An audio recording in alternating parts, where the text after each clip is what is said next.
Aí assim, né? E no bar o povo bebe pra cacete. Não me olha com essa cara de beata não, que você enche o cu de cachaça que eu sei, né?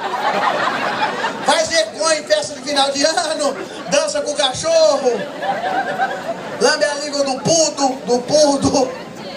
Aí é o seguinte, o que acontece? No bar você vê o povo bebendo. E aí, quando tem bebida, quando a bebida entra, a verdade sai. Aquele seu cunhado enrustido que você acha que ele é meio viado e começa a beber vodka. Você sabe que já libera prega, você conhece. E aí o que acontece? Eu observei que homens e mulheres, eles nasceram para ser felizes juntos.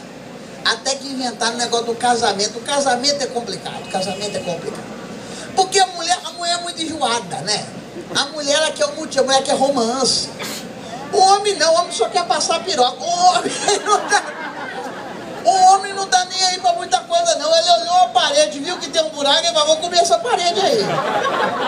Porque o homem é essa coisa assim, né? A gente é muito atiçada, a gente gosta das coisas. A mulher é perfeita.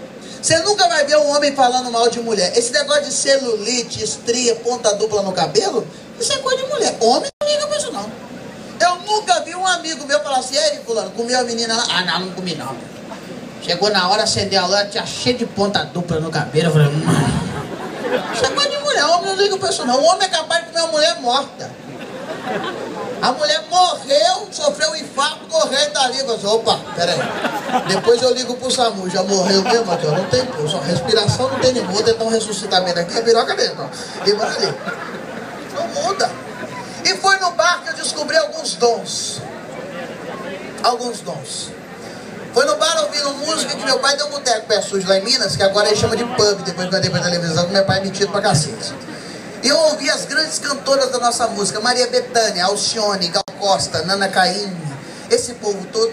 E eu queria fazer essas cantoras no show, mas eu tô vendo aqui, por exemplo, tem muita gente nova que não conhece Maria Bethânia. Então eu queria fazer Maria Bethânia cantando funk. Cantando um clássico da nossa música, que é Beijinho no Ombro. A Valesca Popozuda, a nossa maior pensadora contemporânea. E eu não só vou fazer a Maria Bethânia, eu vou fazer a Maria Bethânia cantando com a Ana Carolina essa música. Pode ser? Pode. A gente faz elas duas.